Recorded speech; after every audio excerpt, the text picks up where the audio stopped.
But first, we're going to be talking about a partnership in Philadelphia that is focusing on revitalizing communities by transforming houses into safe and healthy homes. So here to tell us all about it, we've got Stefanie Seldin, the CEO of the nonprofit Rebuilding Together Philadelphia. And also with her, we've got Dr. Tyra Bryant-Stephens from the Children's Hospital of Philadelphia. So Stefanie, I'm going to start with you. Can you tell us a little bit about Rebuilding Together Philadelphia and how it all works? Sure. Rebuilding Together Philadelphia provides free home repairs to income-eligible homeowners and tenants to make homes safe for seniors, healthy for children, and secure assets to pass on to the next generation. And we do 150 homes every year. Wow. 40 of them with our wonderful partner at the Community Asthma Prevention Program at the Children's Hospital of Philadelphia. So talk to us a little bit, Tyra, about the partnership, how this all works. People might be a little confused of Rebuilding Home, nonprofit, the Children's Hospital of Philadelphia. How do you marry these two together?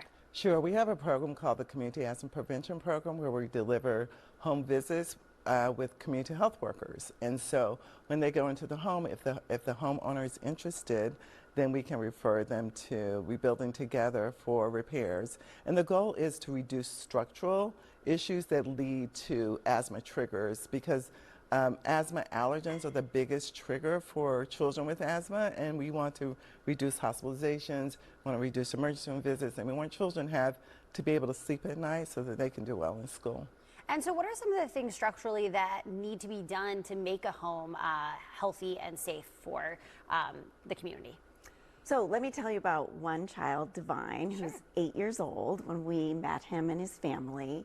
And he had a leaky roof and mold that grew on the drywall. And he had carpeting in his bedroom and throughout the house. And no matter how much you vacuum, I promise you there's going to be dust. And the dust and the mold trigger and aggravate Divine's asthma. And when we came to his home, he had been to the hospital twice in a week. The week after, we made the repairs, fixed the roof, replaced the drywall, eliminated the carpet.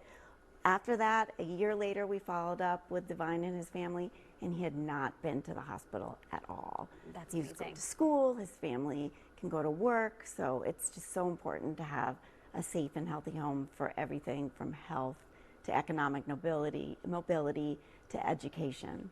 And it's great, you're not just going in and fixing these homes, but you're making sure that they are healthy and safe for years to come. So you're solving a long-term problem, which is amazing. So tell us a little bit about too, what kind of things I know she mentioned the mold, but trigger asthma, and why is this something that, definitely causes concern for people in the community? So pests, that means cockroaches and mice, are a big trigger, as well as dust and mold that Stefanie mentioned. And what we know is when we reduce that we see reduction in hospitalizations. So we just finished looking back 5 years. We've done 250 homes of Rebuilding Together.